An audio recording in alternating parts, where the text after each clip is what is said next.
వచ్చేసాను రా బుల్లోడా, ఈసారి మీకోసం తెచ్చేసాను మంచి వైన్ బాటిల్. Bottle umbrella. చూడడానికి సేమ్ అలానే ఉంది కాబట్టి వైన్ బాటిల్ అనుకున్నాను. బట్ అంబ్రెల్లా ఎక్కడుందో చూస్తారేమో. చూడండి, ఓకే, చాలా బాగుందండి. అండ్ సైజ్ కూడా మీకు చూపిస్తాను చూడండి, జస్ట్ చూస్తాను.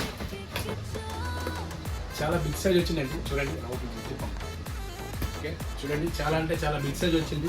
చాలా బాగుంది. అండ్ కలర్స్ అంటారా, చూడండి మన దగ్గర ఇవన్నీ కూడా కలర్స్ ఉన్నాయండి. చాలా ప్రీమియం కలర్స్ ఉన్నాయి. అండ్ క్వాలిటీ అంబ్రెల్లా క్వాలిటీ కూడా వెరీ ప్రీమియం గా ఉంటుందండి. ఓకే, అండ్ క్వాలిటీ మీకు చూపించాను, చాలా సైజ్ కూడా చూపించాను. ఓకే, దీని ప్రైస్ అంటారా, జస్ట్ 249 రూపీస్కి మంచి ప్రీమియం క్వాలిటీ. ఈ సీజన్ వర్షాకాలం కాబట్టి మీకు చాలా బాగా యూస్ అవుతుంది స్టూడెంట్స్కి అండ్ ఆఫీస్కి వెళ్ళే వారికి. అండ్ ఏంటంటే అది మీకు బ్యాగ్లో పెట్టేటప్పుడు ఈ వాటర్ అనేది మీకు బ్యాగ్లో డ్రాప్ అవ్వకుండా డైరెక్ట్గా బాటిల్లో ఉండిపోతుందండి. ఓకే, చాలా బాగుంటుందండి. చాలా మంచి క్వాలిటీ అంబ్రెల్లా. ఎవరికైనా కావాలంటే నాకు కింద వాట్సాప్ నెంబర్ ఉంటుంది, కాల్ చేసి ఆర్డర్ చేసుకోండి.